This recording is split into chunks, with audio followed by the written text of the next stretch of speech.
तो पिछले कुछ दिनों से आप लोगों ने सुना होगा, नोटिस किया होगा कि इंडिया के कई हिस्सों में एक तरह का आई इन्फेक्शन फैल रहा है, राइट? और स्पेशली दिल्ली एनसीआर में बहुत प्रोमिनेंट है ये। तो इस इन्फेक्शन को हम बोलते हैं कंजक्टिवाइटिस। कॉमन लैंग्वेज में हम उसको बोल देते हैं कि आई इन्फेक्शन है या आई फ्लू है या पिंक आई है या रेड आई है, इस तरह करके हम इसको बुलाते हैं। ये वायरल भी हो सकता है और बैक्टीरियल कंजक्टिवाइटिस भी हो सकता है। ठीक है, इसकी सिम्टम्स क्या होती हैं कि आंखों में रेडनेस होती है, इरिटेशन रहती है, आंखों में इचिंग होती है, वाटरी आइज हो सकती हैं, बहुत पानी आ सकता है, आंसू आ सकते हैं आंखों में से, और आंखों से डिस्चार्ज निकल सकता है। तो स्पेशली जो लोग इन्फेक्टेड होते हैं तो वो देखेंगे कि जब वो रात को सो के सुबह उठते हैं तो उनकी आंखें चिपकी भी रहती हैं क्योंकि कुछ डिस्चार्ज निकलता रहता है उनकी आंखों से।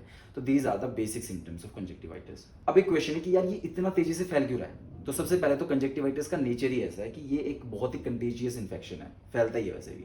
और हर साल मानसून के मौसम में ये हम देखते हैं कंजक्टिवाइटिस के केस आते ही आते हैं, क्योंकि जो मॉनसून की ह्यूमिड और डैम्प कंडीशंस होती हैं वो इस वायरस के या बैक्टीरिया के स्प्रेड के लिए परफेक्ट हैं। तो हर हर साल मॉनसून में हम कंजक्टिवाइटिस के केसेस देखते ही थे।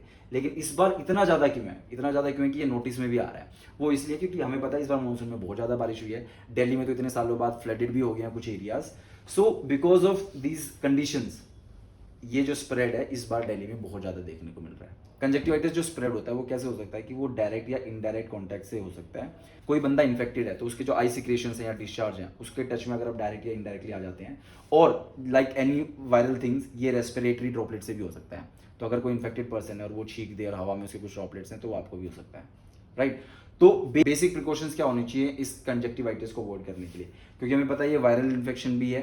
तो कोविड के टाइम पे जो हमने प्रिकॉशंस ली थी सेम प्रिकॉशंस हम यहाँ पे ले सकते हैं। सिंपल जनरल हाइजीनिक प्रैक्टिसेस को अगर हम फॉलो करेंगे तो उसको अवॉइड कर सकते हैं। जैसे अपने हाथों को बार बार आंखों पे ले जाना अवॉइड कीजिए, अपने हाथों को रेगुलरली धोइए। ठीक है, अगर आप पब्लिक ट्रांसपोर्ट वगैरह यूज़ कर रहे हैं तो बस, ऑटो, कार से बाहर निकलते हुए, मेट्रो से बाहर निकलते हुए अपने हाथों को सैनिटाइज कीजिए। अपने बैग में एक सैनिटाइजर हमेशा रखिए।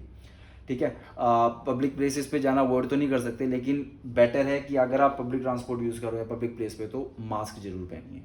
जनरली पहनने की ज़रूरत नहीं है, लेकिन ट्रैवल करते हुए मास्क जरूर पहनिए। अगर आपके घर में कोई इन्फेक्टेड है या आपके वर्क प्लेस पे कोई इन्फेक्टेड है तो आपकी प्रिकॉशंस थोड़ी बढ़ जाएंगी। तो जो बंदा इन्फेक्टेड है तो मेक श्योर कि जब भी सबसे पहले तो सेल्फ मेडिकेशन अवॉइड करनी है, क्योंकि ये बैक्टीरियल भी हो सकता है कंजक्टिवाइटिस, वायरल भी हो सकता है। तो ध्यान रखिए हर किसी का कंजक्टिवाइटिस एक जैसा नहीं होगा, तो उसकी जो दवाइयाँ हैं वो भी एक जैसी नहीं होंगी। तो बेटर है आप किसी भी लोकल डिस्पेंसरी या लोकल आई हॉस्पिटल में मतलब दिखाइए किसी लोकल आई डॉक्टर को, और वो आपको जो दवाइयाँ देंगे वो देंगे। एंटीबायोटिक्स देंगे, आई ऑइंटमेंट्स देंगे, कुछ लुब्रिकेंटिंग ड्रॉप दे सकते हैं, और ओरल एंटी एलर्जिक्स भी दे सकते हैं वो आपको। तो ये जो रहेंगी, लेकिन आप प्लीज़ किसी को कंसल्ट करके लीजिए, सेल्फ मेडिकेशन मत कीजिएगा। दूसरी इंपॉर्टेंट चीज़, कोई भी दवाइयाँ वगैरह आपको जब डालनी हो तो डालने से पहले और डालने के बाद हाथों को बहुत अच्छे से धोना है। अगर आप खुद डाल रहे हैं या फिर किसी और से डलवा रहे हैं घर में, तो दवाई डालने से पहले हाथों को अच्छे से धोना है, और दवाई डालने के बाद भी, क्योंकि आई डिस्चार्ज के अगर आप कॉन्टैक्ट में आते हो और वो फिर अगर अपने हाथों पे मतलब अपनी आंखों पे लगा लो तो आपको भी स्प्रेड हो सकता है। तीसरी चीज़, जो भी पर्सनल ऑब्जेक्ट्स हैं उनको शेयर करना बंद कीजिए।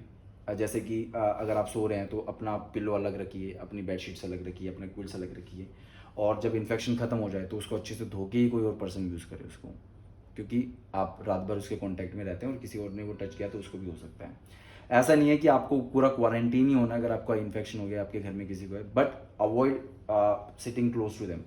पास बैठ के खाना मन खाइए, ज़्यादा सिटिंग एरिया में मत बैठिए। 2-4 दिन की बात है। अब ये स्प्रेड कितने दिन तक रह सकता है? देखो, अगर वायरल इन्फेक्शन है तो माइल्ड इन्फेक्शन है तो 3 से 4 दिन में ठीक हो जाएगा, अगर आप प्रॉपर आपका ट्रीटमेंट शुरू हो गया तो। लेकिन कुछ केसेस में वायरल इन्फेक्शन 2 हफ्ते तक भी चल सकता है। बैक्टीरियल इन्फेक्शन जो होता है वो थोड़ा कम रहता है, हफ्ते भर में वो ठीक हो जाता है। तो तब तक आपको ये बेसिक प्रिकॉशंस लेनी है।